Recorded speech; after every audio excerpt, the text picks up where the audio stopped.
하나님 아버지, 우리가 사는 이 시대는 노아의 때처럼 죄악이 관영한 마지막 때입니다.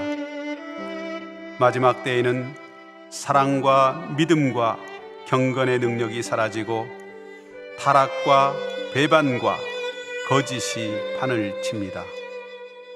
삶의 현장 곳곳에 마귀의 세력들이 설쳐댑니다. 주님, 어찌해야 합니까? 공중 권세 잡은 자, 어둠의 세상 주관자는 우리를 미혹하고 넘어지게 합니다. 이러한 때에 겁먹거나 피하지 말고 하나님의 전신갑주를 입고 담대히 맞서 싸우게 하소서. 십자가의 능력으로 이기게 하소서. 예수님의 이름으로 기도합니다. 아멘.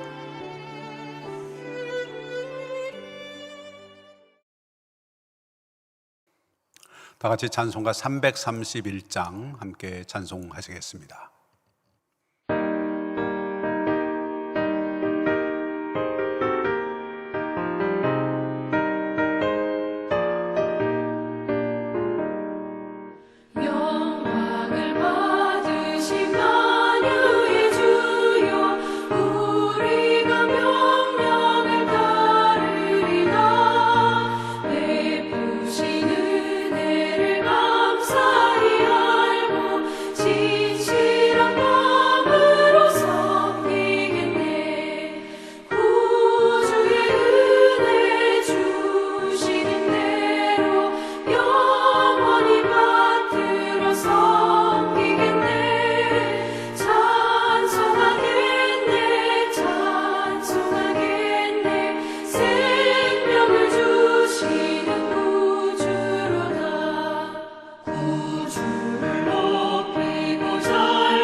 하나님의 말씀은 열왕기상 22장 1절부터 28절까지의 말씀입니다.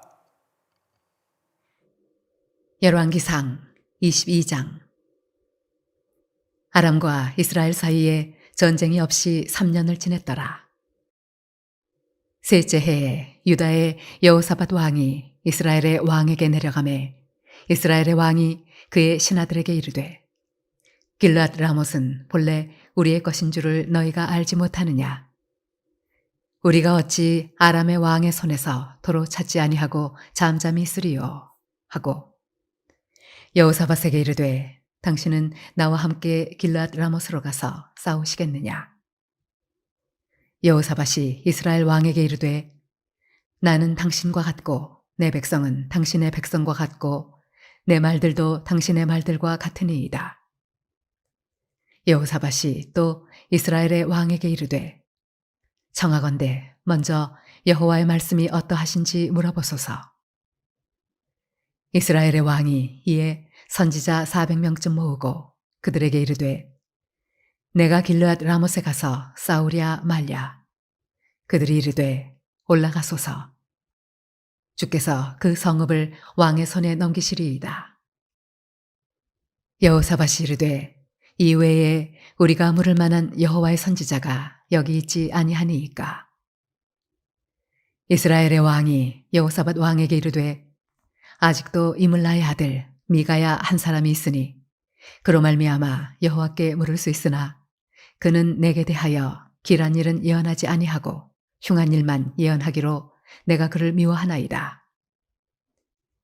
여호사밧이 이르되 왕은 그런 말씀을 마소서. 이스라엘의 왕이 한 내시를 불러 이르되 이물라의 아들 미가야를 속히 오게 하라 하니라.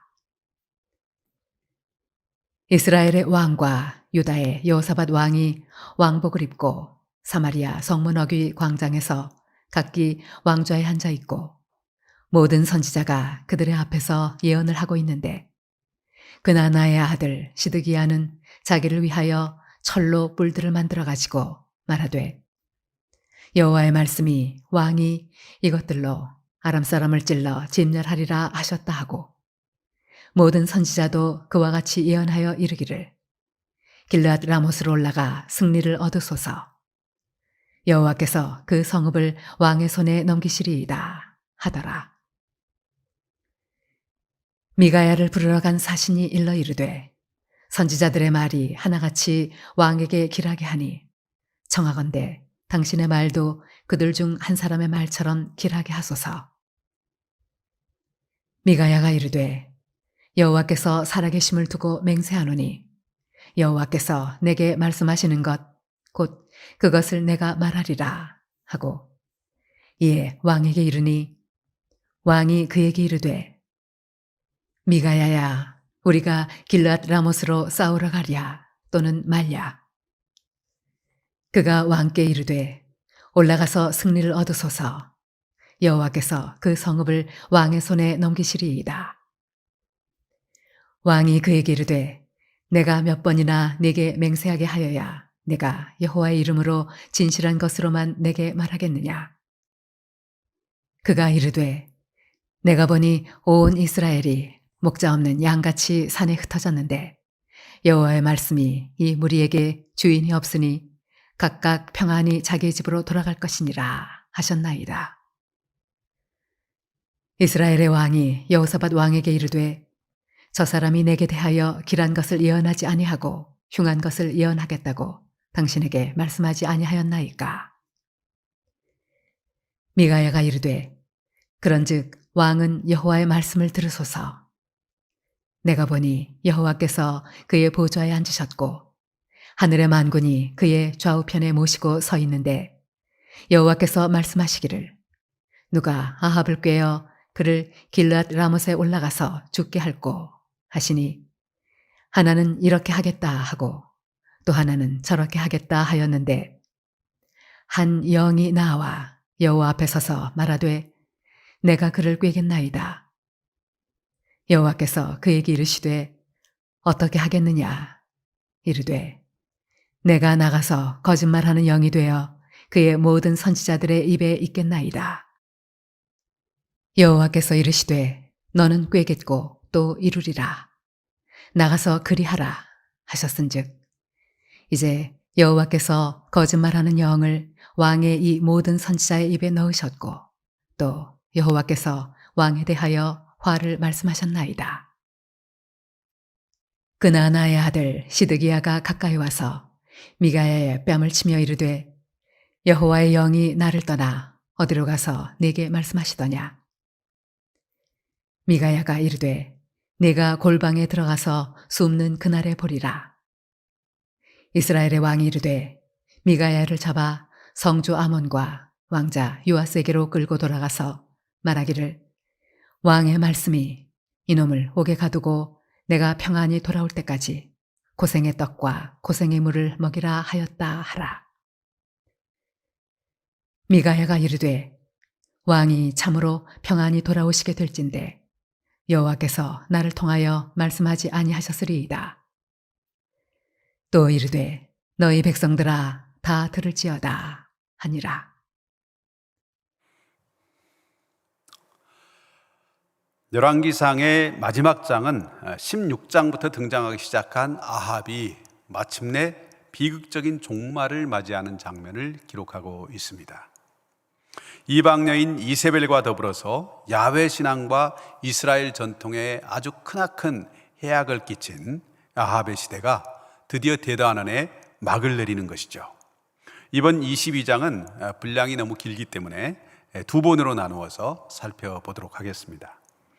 이 베나닷이 20장에서 했던 그 약속을 어기고 길르앗 라못을 돌려주지 않자 아합은 그 땅을 수복할 것을 결심합니다.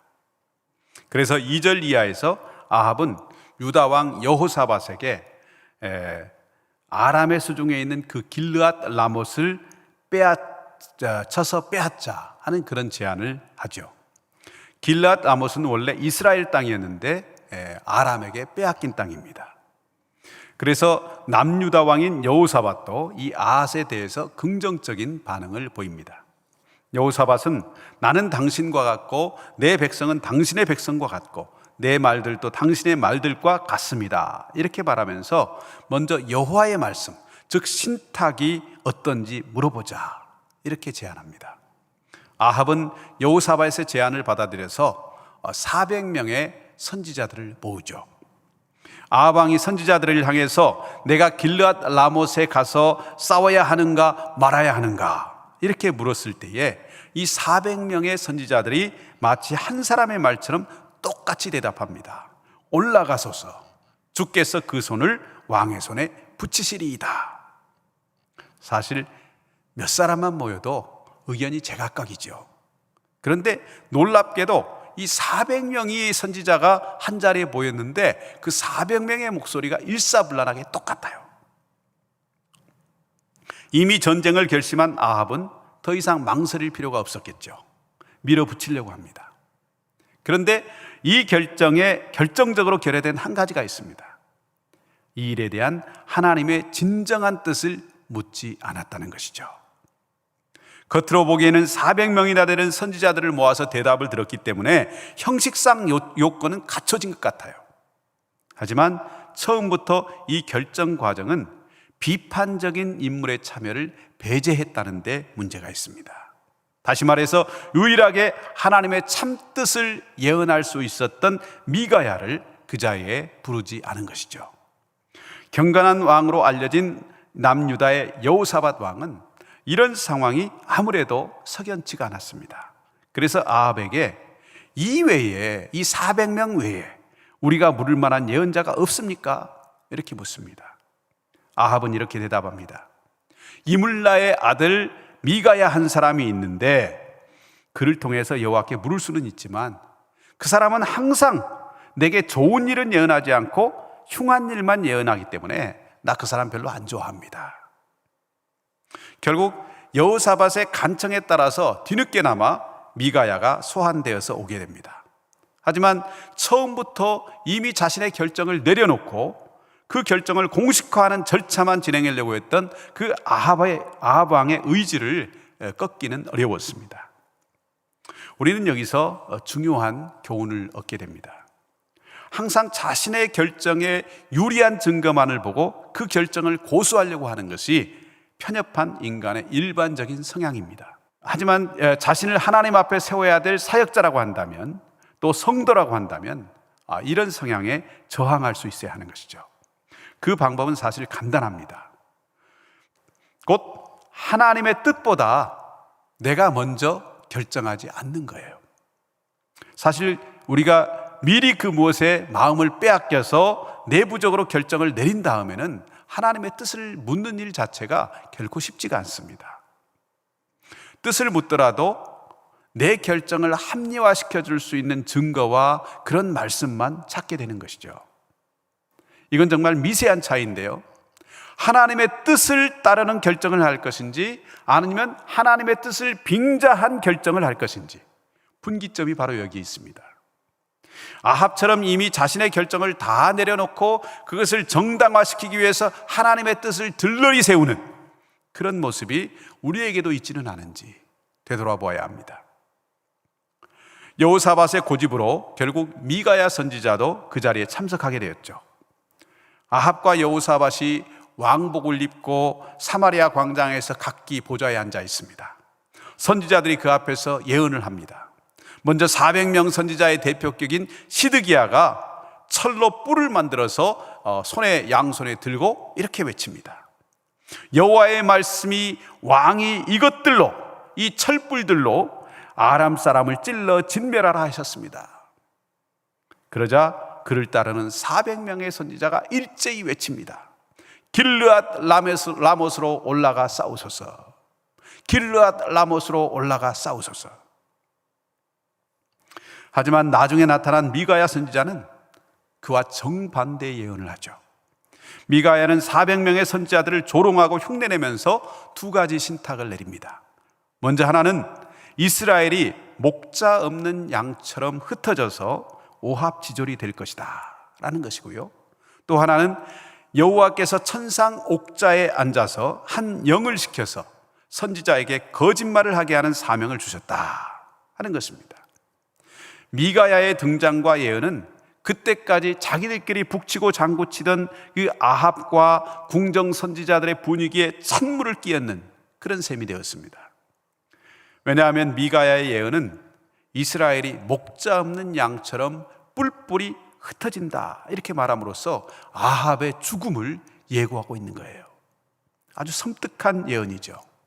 오늘 본문은 이처럼 서로 하나님의 말씀이라고 주장하는 두 가지 신탁이 대립하고 있는 상황을 아주 선명하게 묘사합니다. 이 대립은 아합이라는 사람의 의도에 봉사하는 신탁과 하나님의 의도에 봉사하는 신탁의 대결입니다.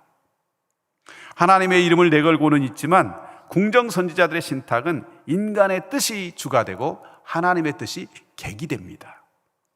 그러나 미가야의 신탁은 인간의 의도와 관계없이 하나님의 뜻이 주가 됩니다.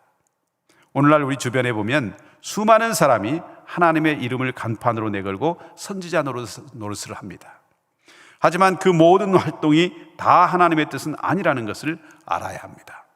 우리는 그 활동이 누구의 의도와 이익에 초점을 맞추고 있는가 하는 것을 조심스럽게 관찰해 보아야 합니다. 24절에 보면은 이 거짓 선지자 시드기야가 참 선지자 미가야의 뺨을 때립니다. 그러면서 이렇게 말합니다. 여호와의 영이 나를 떠나서 어디로 가서 네게 말씀하시더냐. 아이러니한 상황이죠. 그러나 여러분, 누구의 예언이 진실한 것으로 드러납니까? 미가야죠. 그런데 현실 속에서는 사람들이 이 진실한 선지자 미가야보다도 거짓 선지자 400명의 말을 더 따른다고 하는 사실이에요. 하나님을 떠나버린 사람들에게는 참이나 진실보다도 거짓이 더 자연스럽고 어울린다는 것을 보여줍니다. 결국 미가야 선지자 어떻게 됩니까? 감옥에 갇히게 돼요. 3000년 전 북이스라엘에서 일어난 일은 오늘날 우리 주변에서도 다반사로 일어납니다. 400명이나 되는 아합 왕의 선지자들은 아합의 식탁에서 사랑받고 호의호식합니다. 반면 미가야 같은 선지자는 권력자로부터 미움을 받고 감옥에 갇힙니다.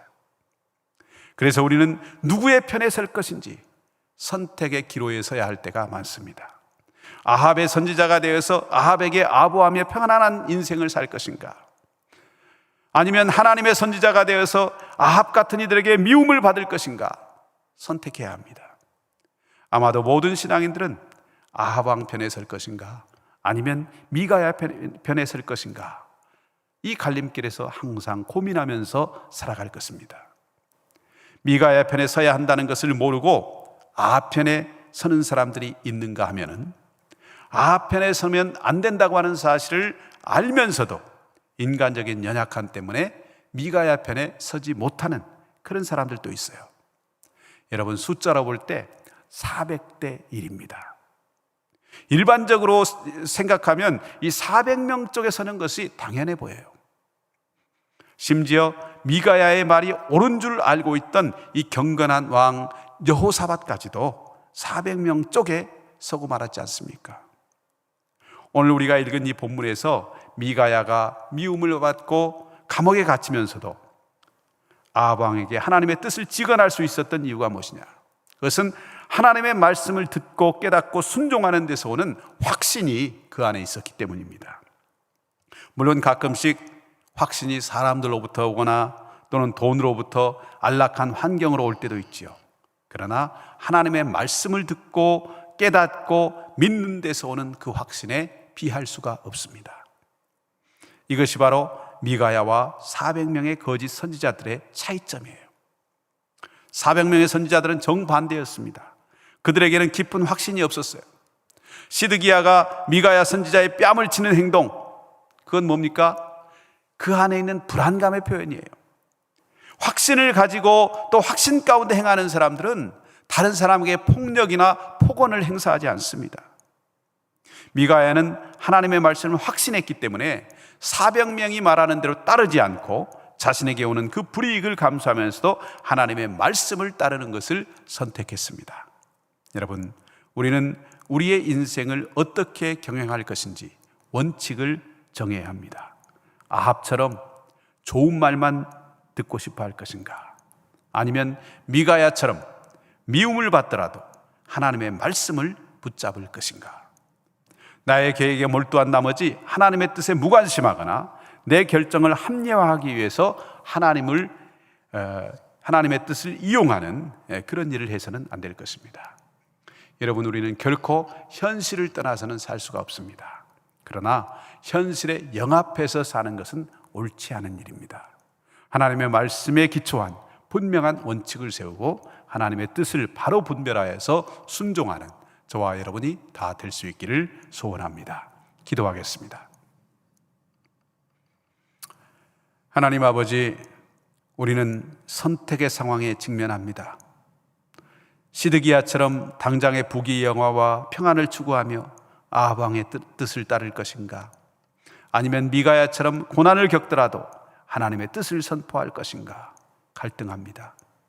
우리에게 진리를 분별할 수 있는 지혜를 주시고 유혹을 뿌리치며 하나님의 뜻을 선택할 수 있는 용기를 주옵소서. 400명의 궁정 선지자들처럼 세상의 권력을 두려워하며 세상이 주는 잠깐의 평안함에 안주하지 않게 하시고 고난을 당할지라도 참된 하나님의 뜻을 선포하고 외치며 하나님 편에 설 수 있게 하여 주옵소서. 오늘 또 일터와 직장에서 또 가정과 학교에서 우리가 만나는 다양한 종류의 사람들과의 관계 속에서 하나님의 뜻을 분별하며 그분의 음성에 순종하는 저희들 되게 하여 주옵소서.